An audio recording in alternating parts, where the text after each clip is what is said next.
الملائكة والروح فيها بإذن ربهم من كل أمر سلام هي حتى مطلع الفجر صدق الله العلي العظيم. ধন্যবাদ। এ পর্যায়ে পবিত্র গীতা পাঠ করবেন জনাব স্মৃতিরানী দাস, অফিস সহায়ক, সিনিয়র উপজেলা মৎস্য কর্মকর্তার দপ্তর, নোয়াখালী সদর, নোয়াখালী।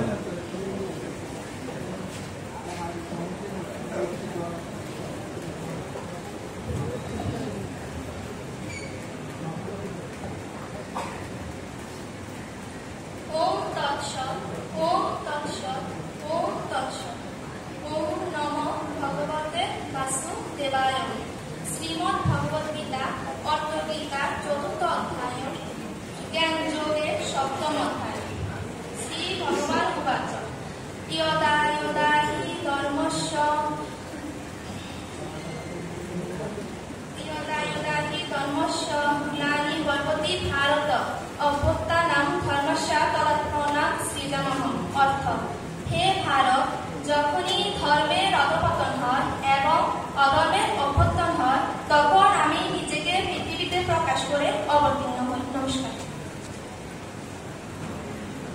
ধন্যবাদ। সম্মানিত সুধী, অনুষ্ঠানের পর্যায়ে আজকের অনুষ্ঠানের স্বাগত বক্তব্য রাখবেন জনাব মানস মন্ডল, সিনিয়র উপজেলা মৎস্য কর্মকর্তা, নোয়াখালী সদর মহোদয়কে স্বাগত বক্তব্য রাখার জন্য বিনীত অনুরোধ করছি।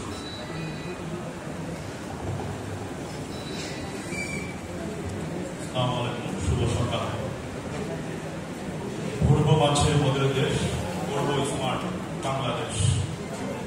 সম্মানিত সুধী, প্রতি বছরের ন্যায় আমরা এবছরও অত্যন্ত আড়ম্বরপূর্ণভাবে আয়োজন করেছি জাতীয় মৎস্য সপ্তাহ 2024। আজকের অনুষ্ঠানে আমার সামনে উপস্থিত আছেন মৎস্য চাষী, মৎস্যজীবী, মৎস্য খাদ্য উদ্যোক্তা, মৎস্য সংগঠন, মৎস্য ব্যবসায়ী, বিভিন্ন স্টেক হোল্ডার সদস্যবৃন্দ, আমার প্রান্তীয় ছাত্রছাত্রী ভাইয়েরা এবং ইলেকট্রনিক মিডিয়ার সদস্যবৃন্দ এবং আরো যারা আছেন সবাইকে স্বাগত।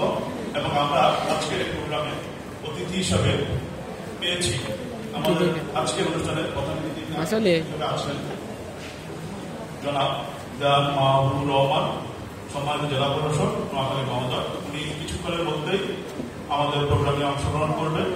আরো আমরা বিশেষ অতিথি হিসেবে পেয়েছি আমাদের জনাব প্রফেসর আব্দুল্লাহ মামুন, বিভাগীয় প্রধান, সিটিজেন বেনিফিট, নোয়াখালী বিজ্ঞান ও প্রযুক্তি বিশ্ববিদ্যালয়।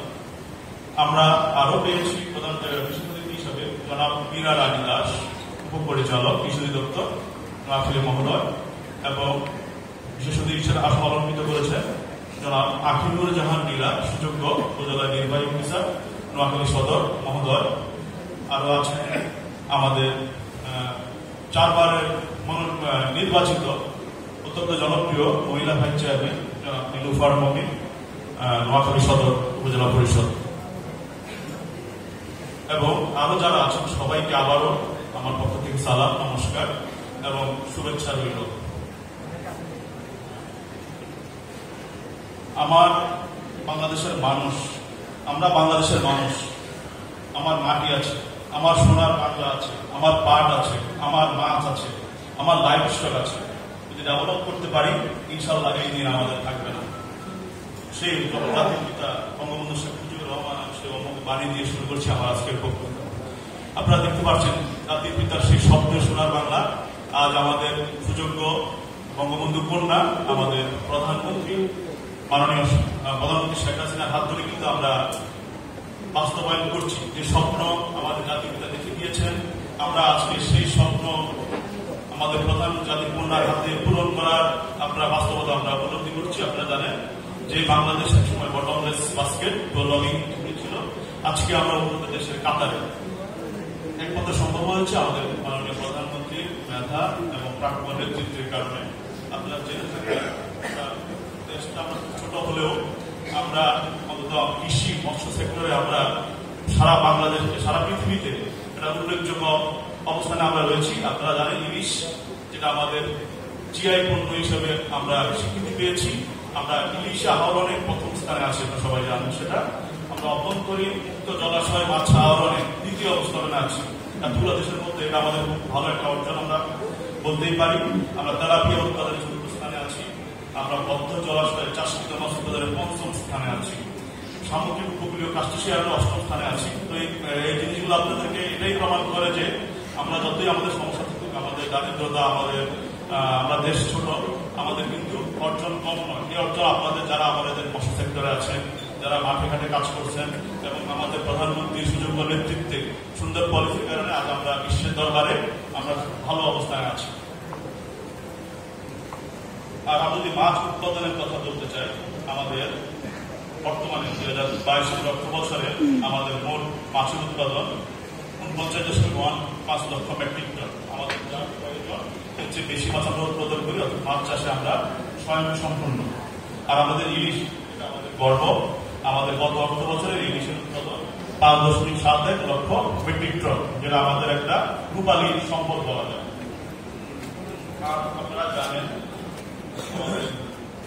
মিশন প্রকল্প 2041, আমরা যে স্মার্ট বাংলাদেশ তৈরি করবো, এটা আমাদের উৎপাদন করতে আমাদের বিভিন্ন লক্ষ্য স্থাপন করে দিয়েছেন। মিশন 2021 প্রকল্প 2041 ডেল্টা প্ল্যান, সবাই জানেন।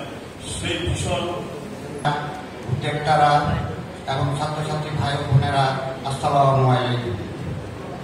আমি প্রথমে কৃতজ্ঞতার সাথে স্মরণ করছি যিনি বলেছিলেন আমার সোনার বাংলা, আমার এখানে মাটি আছে, পাট আছে, মাছ আছে,